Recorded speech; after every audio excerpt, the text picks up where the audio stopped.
What if a simple morning walk turned into a moment that changed everything? Sylvester Stallone thought it was just another quiet stroll through Central Park, a habit he had kept for years. But then he saw her, a little black girl, silent, still and scared.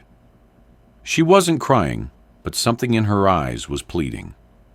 And then she raised her hand, not to wave, but to send a hidden SOS signal, one that most would miss. Something was wrong, deeply wrong. And when he followed his instincts, what he uncovered was darker than anything he could have imagined. Would you have noticed the sign? Stay with us until the very end to see what happened next. Don't forget to like the video, subscribe, and tap the notification bell so you never miss another powerful, inspirational story like this one. The early morning air was crisp as Stallone walked the park trails. His footsteps echoed gently over the paved paths, joining the sounds of joggers, dog walkers, and families soaking in the quiet peace of the city before it stirred awake. These walks had become his rhythm, his solace, where memory and movement danced together in silence. But that morning, everything changed. She was small, maybe 9 or 10, sitting stiffly on a park bench near the lake. Her yellow dress was clean, her braids were neat, but she didn't move. Not a twitch. She looked more like a statue than a child, too still, too rigid, as if frozen in fear. Sitting beside her was a large man in a dark coat and sunglasses, his face half hidden behind an open newspaper. His posture was casual, but something about him sent a sharp chill up Stallone's spine. It wasn't just the contrast between the girl's tension and his indifference. It was the emptiness in her eyes. When Stallone's eyes met hers, she didn't blink. She didn't react. She just stared, wide-eyed, as if waiting for someone, anyone, to notice. Then she did something that made his breath catch. She curled her thumb into her palm and folded her fingers over it, forming a small, almost imperceptible fist. His heart sank. He knew that signal. It was a silent cry for help, a hand gesture taught to children in distress, one that law enforcement and advocacy groups had tried to spread through awareness campaigns. It was subtle, easy to miss. But he had seen it before. And in that moment, he knew this wasn't just a strange pairing in the park. This was something far more serious. This was a life at risk. Stallone looked around. The park was alive now. Joggers, couples with strollers, people sipping coffee and walking dogs. Everyone was moving. No one else had seen it. He felt his chest tighten. What if he was wrong? What if he misunderstood? But what if he was right? He continued walking, this time passing the bench from behind, pretending not to notice, while keeping her and the man in his periphery. Just as he passed, the man stood and gripped the girl's wrist with a firm hand, not yanking, not dragging, but enough to show who was in control. She stood like a machine, her face blank, her limbs awkward, like someone not fully connected to her own body. Stallone's fists curled in his hoodie pockets.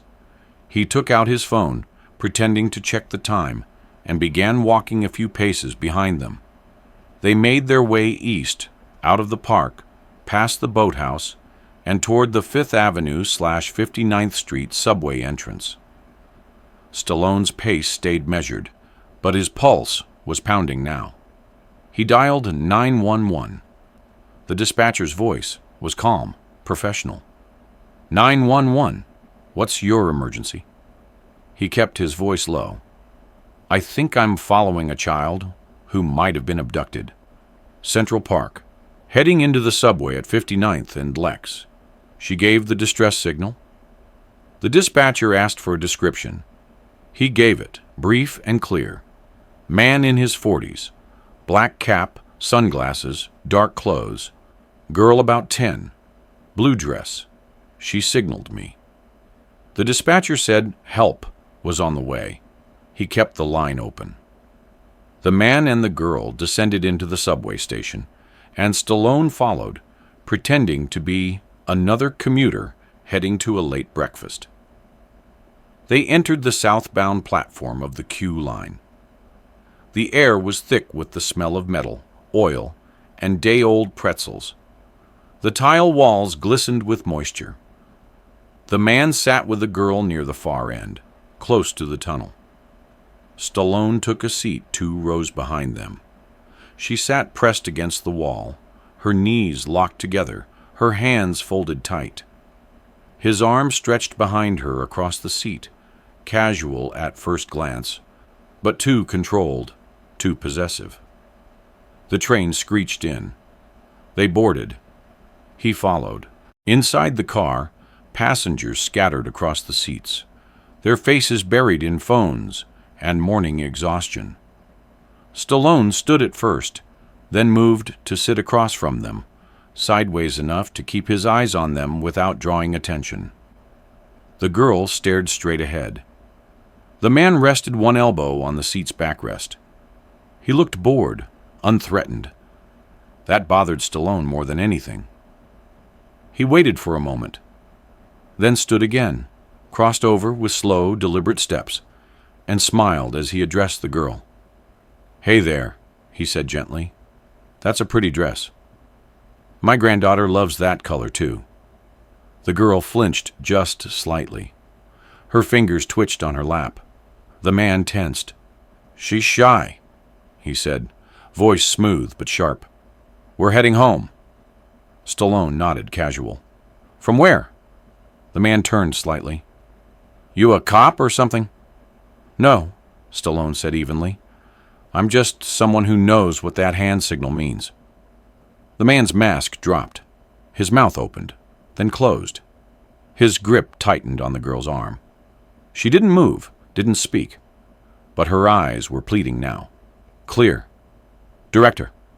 A silent scream behind the silence. Stallone stepped closer. "I'm not leaving you with her," he said, voice low, full of gravity. "Not without answers." The train slowed as it approached 72nd Street. The man rose suddenly, jerking the girl by the wrist. She cried out, not loudly, but loud enough. The train hissed to a halt at 72nd Street as the man rose, yanking the girl by her wrist.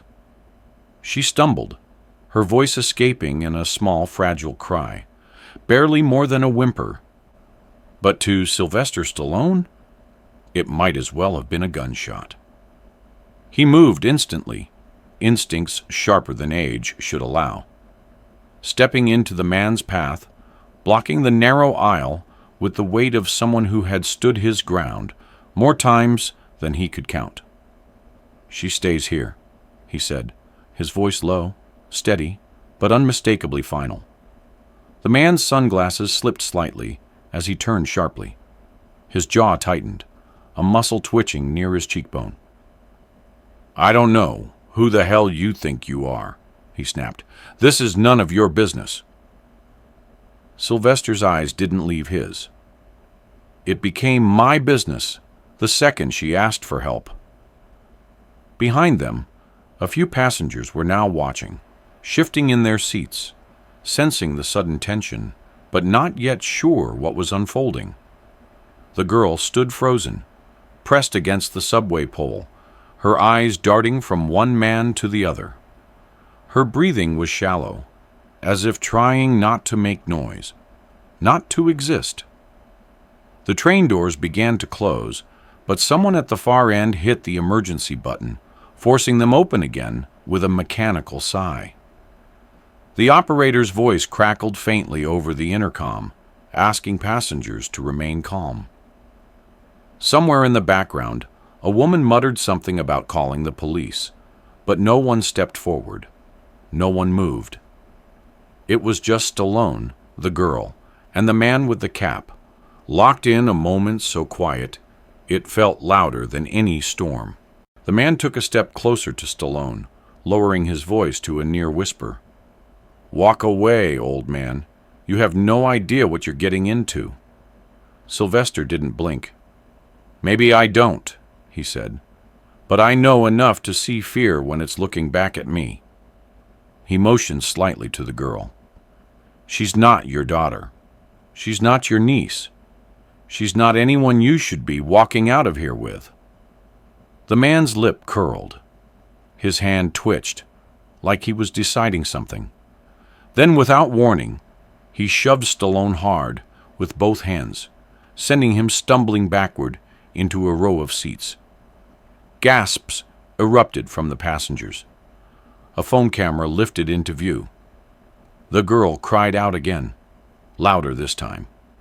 The man grabbed her arm and tried to bolt through the door to the next train car. But Sylvester had already recovered.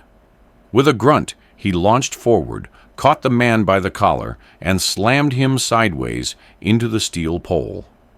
The man grunted in pain, his grip loosening just enough for the girl to slip free and scramble towards the other end of the car. Two passengers finally stood to intervene. One of them, a young man in a Mets hoodie, stepped in to help restrain the suspect, but just as things seemed to be under control, a new threat emerged. The connecting door between train cars slid open, and a second man stepped through. Thinner, taller, wearing a gray windbreaker and holding something tightly beneath his arm, a gym bag, or perhaps something worse. His eyes locked on Stallone and then on the restrained man. There was recognition and then tension. "We got a problem here?" the second man asked, his voice laced with cold calculation. The first man said nothing, only tried to shake free from the grip that held him. Sylvester's heart sank. This wasn't some random predator. This was coordinated. The girl, now standing near the operator's cabin, clung to the safety rail, her body trembling. Sylvester motioned for her to stay put, then turned back to face the second man, who was now slowly unzipping the gym bag. "Don't," Stallone said, stepping between him and the child. "Whatever you're thinking of doing, don't." The man smirked. "You think this is some Hollywood movie, old man?" he asked. "You're too late." He reached into the bag and pulled out a gun. For a fraction of a second, time stood still. The train lurched again. Someone screamed. Stallone lunged, just as the weapon cleared the bag. He struck the man's arm with a downward blow, sending the gun clattering to the floor beneath the seat. The younger man in the Mets hoodie dove for it, kicking it out of reach, as the second man swung a fist towards Stallone's head. The punch connected, staggering him back. His lips split open. Blood hit the floor, but he didn't fall. Instead, he charged. His shoulder crashed into the man's midsection, driving him back into the glass door of the train car. The suspect fought like someone who had done this before, but Stallone held his ground, every fiber of his body running on pure purpose. Finally, with the help of two other passengers, they managed to subdue him, forcing him to the ground as the train pulled into the next station, 63rd and Lexington. When the doors opened, a team of NYPD officers rushed in, having responded to the earlier 911 call. Within moments, both men were in handcuffs, their rights read aloud as they glared defiantly at the officers. One tried to spit. The girl, still standing near the front, cried openly now, not out of pain, but release. An officer in his mid-30s approached Stallone.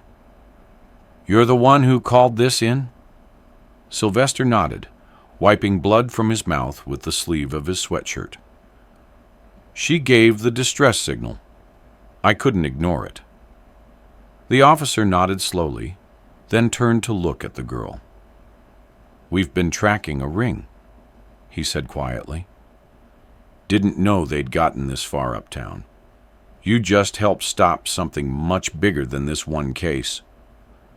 Stallone looked past him, to the girl now being wrapped in a police blanket by a female officer. "I didn't stop anything," he said. "She did. I just listened."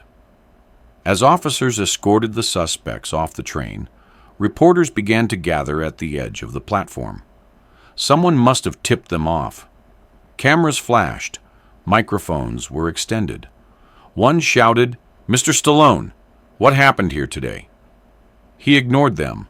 Instead, he walked toward the girl, crouched slightly so they were eye to eye. She looked at him, her face pale but steady. "You're safe now," he said. "You were very brave." She hesitated, then whispered, "I thought you were going to walk away." "People always walk away." He shook his head. "Not this time." She reached out, small fingers brushing against his calloused hand. "Thank you," she said. He smiled gently, though his lips stung. "Any time, sweetheart." As the officers began to guide her up toward the street level, Stallone stood back, letting them take the lead.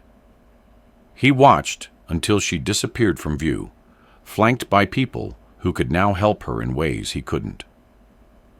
The platform was still, the air thick with the aftermath. A train had become a battleground. Two lives, one small and silent, one older and weathered, had collided in a moment that could have gone unnoticed, but it hadn't, not this time. 2 weeks passed. The city moved on, as it always did. People returned to their routines. The newspapers ran the story for a day or two. Hollywood legend stops alleged traffickers in Midtown subway. But the headlines faded quickly, buried beneath politics, sports scores, and scandals. For most, it became a line in passing conversation. "Did you hear what Stallone did in the subway?" But for Sylvester, the echo of that moment didn't leave. It stayed with him, the quiet signal, the trembling hands, the look in that little girl's eyes. He had replayed it countless times in his mind since that day, not because he wanted to, but because he couldn't help it. Her voice haunted him, soft, cautious, but brave. People always walk away. It was a Tuesday morning when he returned to Central Park. The same route, the same hoodie, the same steady steps on the path around the reservoir. The leaves had fallen more since the last time, carpeting the trail in hues of orange and brown. There was a mist in the air, the kind that softened the city's edges. He walked slowly, not in a rush to get anywhere. As he reached the area near Cherry Hill, where he'd first seen her, he stopped. The bench was empty, just squirrels, and the sound of distant dog tags jingling as pets tugged their owners forward. Then, from the corner of his eye, he saw a figure. A small girl in a blue hoodie, standing beneath a tree near the Bow Bridge, her back turned to him. A woman stood a few feet behind her, watching calmly, maybe a social worker or a foster coordinator. Stallone hesitated. He wasn't sure if approaching was the right thing. Maybe she needed space. Maybe she wouldn't even recognize him without the chaos. But then she turned. Their eyes met. She smiled, just a little, and lifted her hand, not in an SOS, but in a simple wave. He walked towards her, slow, measured, careful not to make it feel too official or too heavy. She stood still, her eyes brighter now, more alive. "Hi, Mr. Stallone," she said quietly. "Hi," he replied, crouching slightly so they were eye level again. "You look a lot taller standing up." She giggled softly, the first real laugh he'd heard from her, and it warmed something inside his chest. "They said I could come back here today. I wanted to." "That's good," he said. "That's real good." She nodded. "My name's Mariah," she added, like she had been waiting to say it. "Mariah." he repeated gently, tasting the name, letting it settle between them, like something sacred. That's a beautiful name. She beamed a little. They found my aunt. She lives in New Jersey. She didn't even know I was gone. His eyebrows lifted slightly. That's so, she nodded. She's going to take care of me now. They said we can start visits next week. He let that sit. That's great, kid. Real great. She hesitated, then dug into the pocket of her hoodie and pulled out a folded note. I wrote this, she said, handing it to him. It's not much, just something I wanted to say. He unfolded the paper slowly. Her handwriting was crooked, uncertain, like she was still getting used to writing things down that mattered. It read, Thank you for seeing me. Everyone else didn't. He blinked hard, cleared his throat, and carefully folded the note back into place. I'm going to keep this, he said, somewhere safe. She reached out suddenly and wrapped her arms around his middle in a quick, firm hug. He stiffened at first. He hadn't been hugged like that in a long time, then slowly rested one large hand on her back. I'm taking karate now, she said as she stepped back, so I can protect myself next time. He chuckled. I wouldn't mess with you. She smiled proudly. Sensei says I'm a fast learner. I'll bet you are. The woman nearby gave a gentle nod, signaling it was time to go.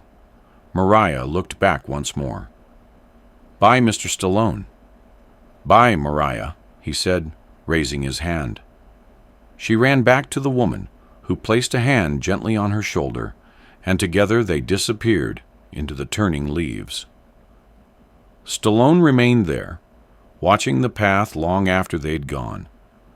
The city still murmuring around him, but quieter now, more distant.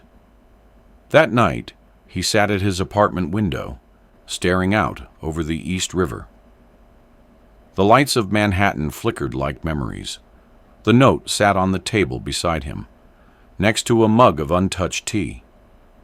He reached for his phone and called a number he hadn't used in months. Hey, Frank, he said when his brother picked up. Yeah, I'm okay. Listen, I've been thinking, you still do those donations for the youth centers in Newark? A pause. Good. I want to start something new, something small, something that helps kids who fall through the cracks. Another pause. Yeah, I'll explain. Just, let's meet. Over the next week, the pieces came together. A former NYPD officer he knew offered advice. A non-profit leader connected him with a shelter in Queens. A retired teacher volunteered to run trauma-informed workshops. They called it Project Signal, a grassroots effort to train teachers, bus drivers, shop owners, and even subway conductors to recognize the silent SOS hand gesture. They started small, just 2 boroughs, flyers in English and Spanish, free workshops at community centers. Stallone used his name only when absolutely necessary. He didn't want credit, he wanted action. 3 months later, during a workshop in the Bronx, a janitor at a middle school recognized the signal from a student in the lunch line. She alerted the staff. The child was removed safely from what was later confirmed to be an illegal foster situation. The janitor told the local news, I learned the sign at one of those Project Signal classes. I never thought I'd actually see it in real life. Sylvester watched the segment quietly in his living room, hands clasped. He didn't smile. He just nodded. One more kid, one less silence. One Saturday afternoon, a letter arrived in a yellow envelope. The handwriting was small, careful. Inside was a drawing. It showed a girl in a karate uniform, her fists raised, standing in front of a giant man in a gray hoodie with a crooked smile. Behind them was a subway car, and above it, a little handwritten caption, Some heroes don't fly. They ride the Q train. He stared at the picture for a long time, longer than he'd stared at any script in years. Then he framed it. That night, as he stepped back out into the city, the cold air curling around his collar, he felt the weight of the world shift just a little. The streets bustled, the lights blinked, the sounds swelled, but he kept his eyes open, just in case another hand raised, in case another glance was pleading, in case silence spoke again, because he had seen the darkness in plain sight. And he had learned, perhaps too late in life, that sometimes the greatest thing a man can do is simply not look away.